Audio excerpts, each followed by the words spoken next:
Nous venons de suivre le cycle du traitement, épuration et traitement de l'eau. Nous allons revenir rapidement sur les pesticides et les résidus médicamenteux.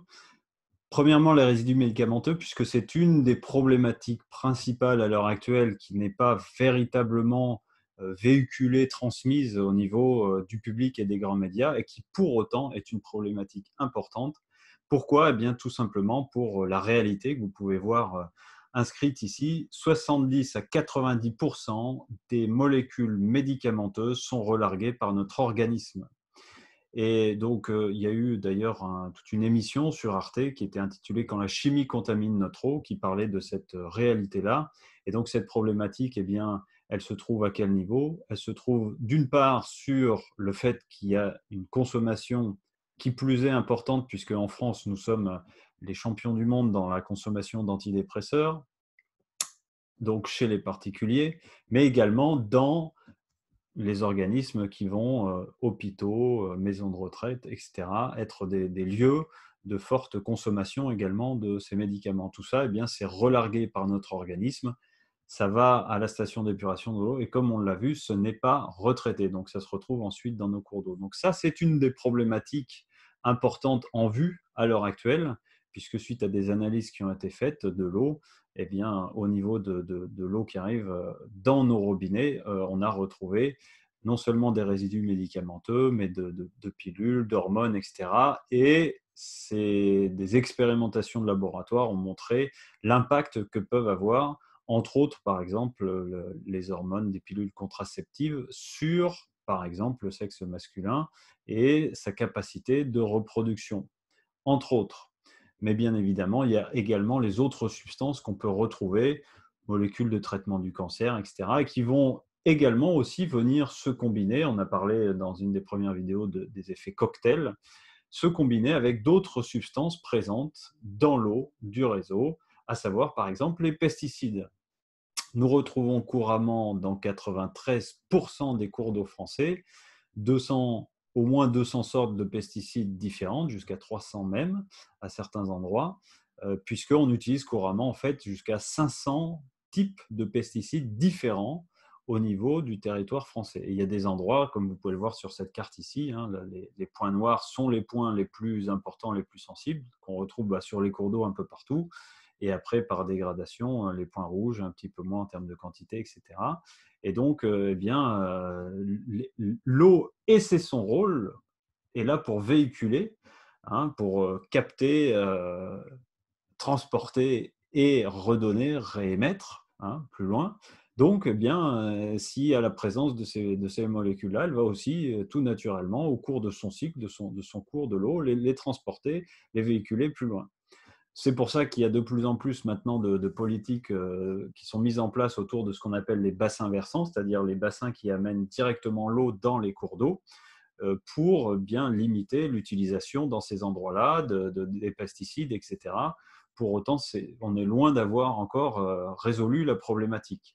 Et ce qui se produit très fréquemment, et c'est qu'il eh peut y avoir un épandage de pesticides fait le jour J, le lendemain, ou même des fois le soir même, il pleut ou voire il y a un orage, et étant donné qu'en plus les sols sont de plus en plus dégradés, au niveau des cultures, eh bien, il y a ce qu'on appelle un lessivage. Les sols n'arrivent plus à absorber véritablement l'eau par manque de matière organique, puisque précisément ces pesticides qui sont insecticides, herbicides et fongicides, qui sont prévus pour détruire à la fois les herbes et les micro-organismes, eh bien, sont là pour éviter que dans le sol, on ait ces micro-organismes qui soient présents.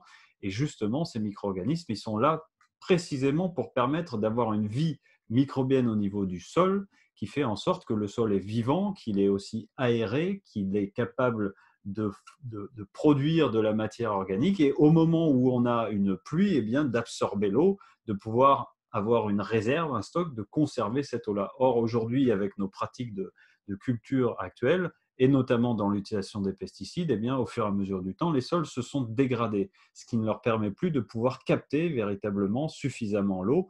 Et donc, il arrive très fréquemment qu'il y a ce phénomène de lessivage qui va faire que, après un épandage, s'il y a une forte pluie, eh bien, majoritairement, ce qui a été épandu, ça va se retrouver lessivé, donc emporté dans les ruisseaux et puis dans les cours d'eau un peu plus loin. Donc ça, c'est une véritable problématique et elle ne peut plus être niée. C'est la raison pour laquelle dans les analyses d'eau, on l'a vu tout à l'heure, et bien dans une autre vidéo, les analyses prennent en compte les pesticides, mais pour autant, ça ne répond pas à la question de comment fait-on pour éviter d'avoir ces pesticides présents dans notre eau du réseau et pour notre consommation. Et bien évidemment, la conséquence de cela, c'est quoi aussi? Eh bien, c'est qu'on s'est aperçu, d'après une étude nationale, vous pouvez voir ici, sur 3000, qui est portée sur plus de 3000 personnes, âgées de 18 à 74 ans, que on retrouve dans les tissus, dans les liquides organiques, etc., la présence de pesticides ou de dégradation des pesticides, comme on a la problématique de la dégradation du chlore dans différentes autres sortes de molécules. Et donc, dans 80% des échantillons, eh bien, nous avons retrouvé des pesticides dans les organismes humains vivants, ce qui n'est pas une très grande surprise d'ailleurs. Également dans la consommation de l'alimentation des légumes, ce qui avait été observé dans une autre étude, c'est que sur une courgette qui fait donc à peu près 100 grammes, une petite courgette, ils ont retrouvé, dans certains cas, en substance d'insecticides, l'équivalent de quoi tuer 85 abeilles en termes de quantité de produits résiduels sur le végétal, sur les légumes. Donc évidemment, à un moment donné, que ce soit à travers l'eau, que ce soit à travers l'alimentation, la consommation de ces légumes, également qui sont liés à des productions dites conventionnelles, donc qui utilisent pesticides et engrais chimiques, eh bien, ces substances sont retrouvées et évidemment se retrouvent dans notre organisme, sont présentes. Qu'est-ce qui se passe? Eh bien, il se passe que ça va être stocké dans les tissus, ça va être stocké dans les organes. Et puis, à un moment donné, comme l'eau n'est plus en mesure de remplir sa fonction normale, qui serait, quand elle est bue et qu'elle est saine, qu'elle est propre, qu'elle est sans résidus de chimie de synthèse et qu'elle a toute sa cohésion, sa cohérence, eh bien, son rôle premier est de pouvoir rentrer à l'intérieur de l'organisme, entrer à l'intérieur des cellules et justement nettoyer les cellules et exporter les déchets. Et quand l'eau n'est plus en mesure de remplir cette fonction-là, eh bien, que se passe-t-il? Ces résidus sont stockés au fur et à mesure dans les organes, dans les tissus, et puis à force de saturation, eh bien, on se retrouve avec des déséquilibres et puis des pathologies, voire des pathologies graves, et où on cherche des causes à droite, à gauche, on ne sait pas tellement d'où ça vient, mais voilà. Cela fait partie des causes qui font que nos organismes ne sont pas en bonne santé. Et évidemment, la question est de pouvoir obtenir une eau de bonne qualité qui remplisse pleinement sa fonction de nettoyage de l'organisme pour faciliter à l'organisme ce travail d'évacuation des substances non nécessaires à son bon fonctionnement.